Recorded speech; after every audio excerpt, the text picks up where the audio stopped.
जय श्री कृष्ण दोस्तों। आज हम सुनेंगे सातवीं पुतली कौमुदी की कथा। आपसे निवेदन है, अगर आपने पिछली कहानियाँ नहीं सुनी हैं तो उन्हें सुन लें, उसके बाद इसे सुनें। सभी वीडियो के लिंक आपको डिस्क्रिप्शन में मिल जाएंगे। तो चलिए शुरू करते हैं। सातवीं पुतली कौमुदी की कथा। सातवें दिन जैसे ही राजा भोज दरबार में पहुंचे और सिंहासन की तरफ बढ़े, सातवीं पुतली कौमुदी जागृत हो गई और राजा से बोली, हे राजन, इस सिंहासन पर बैठने की जिद त्याग दो। इस सिंहासन पर वही बैठ सकता है जो राजा विक्रमादित्य की तरह गुणवान हो। अगर तुम में उनकी तरह एक गुण भी हो तो अवश्य इस सिंहासन पर बैठना। सुनो, मैं तुम्हें परम प्रतापी वीर विक्रमादित्य की कथा सुनाती हूँ। एक दिन राजा विक्रमादित्य अपने शयन कक्ष में सो रहे थे। अचानक उनकी नींद करुण क्रंदन सुनकर टूट गई। उन्होंने ध्यान लगाकर सुना तो रोने की आवाज नदी की तरफ से आ रही थी और कोई स्त्री रोई जा रही थी। विक्रम की समझ में नहीं आया कि कौन सा दुख उनके राज्य में किसी स्त्री को इतनी रात गए बिलख बिलख कर रोने को विवश कर रहा है। उन्होंने तुरंत राज परिधान पहना, कमर में तलवार लटकाकर आवाज की दिशा में चल पड़े। क्षिप्रा के तट पर आकर उन्हें पता चला वह आवाज नदी के दूसरे किनारे पर बसे जंगल से आ रही है। उन्होंने तुरंत नदी में छलांग लगा दी तथा तैरकर दूसरे किनारे पर पहुंचे। फिर चलते चलते एक जगह पहुंचे जहां से रोने की आवाज आ रही थी। उन्होंने देखा कि झाड़ियों में बैठी एक स्त्री रो रही है। उन्होंने उस स्त्री से रोने का कारण पूछा। स्त्री ने कहा कि वह कई लोगों को अपनी व्यथा सुना चुकी है, मगर कोई फायदा नहीं हुआ। राजा ने उसे विश्वास दिलाया कि वे उसकी मदद करने का हर संभव प्रयत्न करेंगे। तब स्त्री ने बताया कि वह एक चोर की पत्नी है और पकड़े जाने पर नगर कोतवाल ने उसे वृक्ष पर उल्टा टंगवा दिया है। राजा ने पूछा, क्या वह फैसले से खुश नहीं है? इस पर औरत ने कहा कि उसे फैसले पर कोई आपत्ति नहीं है, लेकिन वह अपने पति को भूखा प्यासा लटकता नहीं देख सकती।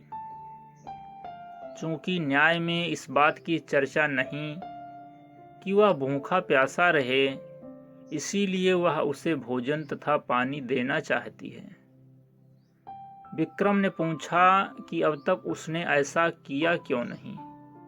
इस पर औरत बोली कि उसका पति इतनी ऊंचाई पर टंगा हुआ है कि वह बगैर किसी की सहायता के उस तक नहीं पहुंच सकती, और राजा के डर से कोई भी दंडित व्यक्ति मदद के लिए तैयार नहीं होता।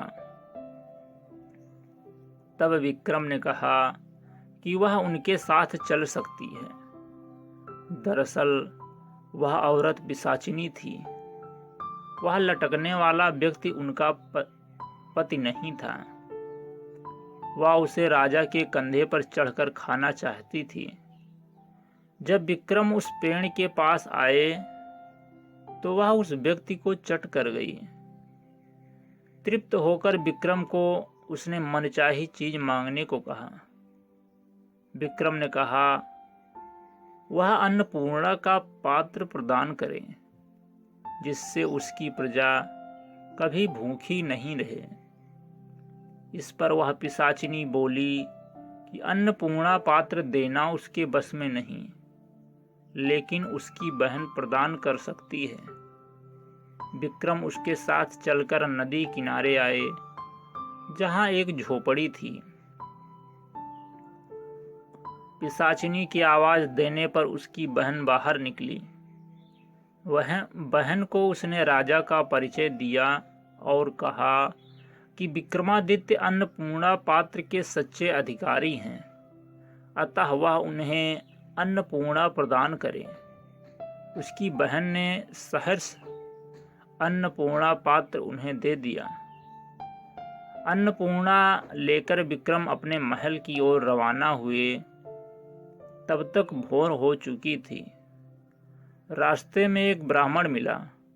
उसने राजा से भिक्षा में भोजन मांगा। विक्रम ने अन्नपूर्णा पात्र से कहा कि ब्राह्मण को पेट भर भोजन करवाए।